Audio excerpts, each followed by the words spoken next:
My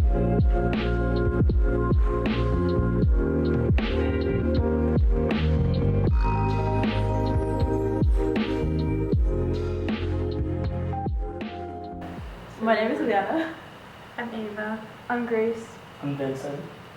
And today we're going to be talking a little bit about sleep and habits that relate to sleep, and then also how it relates to stressors in your life.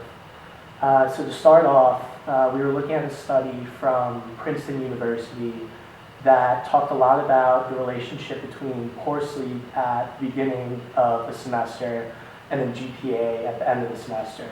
What the study found was students with lower sleep scores at the beginning of the semester, it often led to much lower GPAs at the end of the semester, as well as higher stress. And we've been focusing a lot in class about kind of different ways to improve your sleep and how that directly correlates to stress. And all of us have taken some time this week to really look at our habits and see how those habits impact sleep. I know for myself personally, I've really been focusing on exercising earlier in the day. As we've seen in class, we learned that exercising later at night can often lead to poor sleep, which is surprising because you'd think, once you do a strenuous activity, it's going to put you to sleep, but that's not the case. So I've been focusing on, getting my gym time in, or getting my morning run in earlier in the day, which I've seen has dramatically increased my sleep. And then something that I did is, I know a lot first semester I didn't sleep as well, and then it did, for me, it did result in a poor GPA. So something I did going towards, this semester, and then especially implemented, while in this class, would be, putting my phone away before I go to sleep and, limiting, that blue light exposure. And, instead of going on my phone before I go to bed, I'll read for half an hour, and then that kind of, eases me into my sleep. And I've noticed that helps a lot. I'm also, similar to her, I am always on my phone before I go to bed, and I've always, sleeping very late. I don't really have a consistent sleep schedule, and it also has been messing me up, throughout school. But we go to campus, and, I'm just, extremely tired, and, I'm stressing about, things I need to do.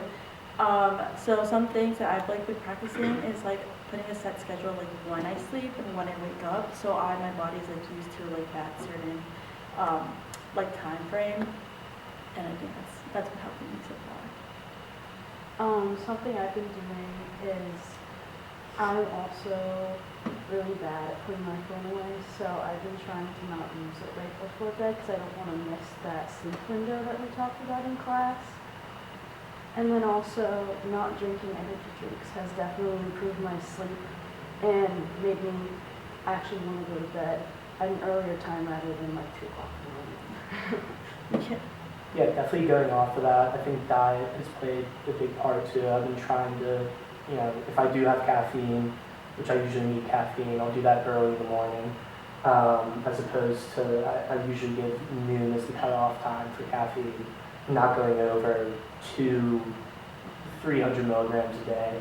And then just eating healthier, that definitely helps. Less sugars, less big meals at night, late at night. I know that can also impact sleep as well.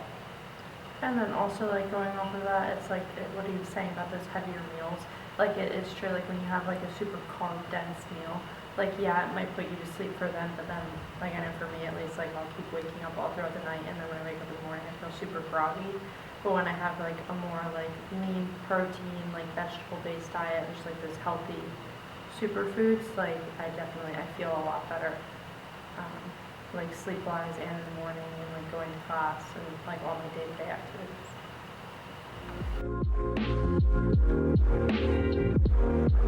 Yeah.